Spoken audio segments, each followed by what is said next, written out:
Magandang umaga, Pilipinas. Narito ang pinakahuling ulat sa lagay ng panahon mula sa Pag-asa.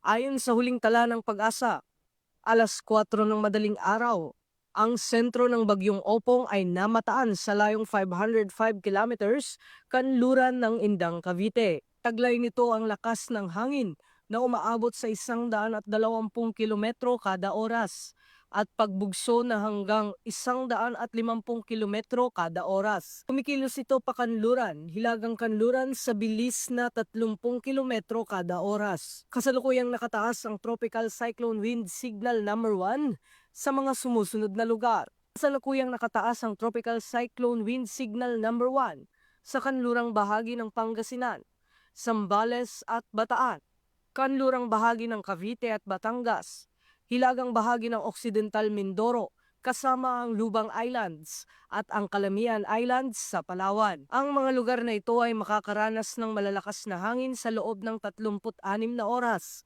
na posibleng magdulot ng minimal hanggang minor na pinsala. Sa mga baybayin, asahan ang maalon hanggang napakaalon na karagatan, lalo na sa mga kanlurang bahagi ng Luzon, Occidental Mindoro at Palawan.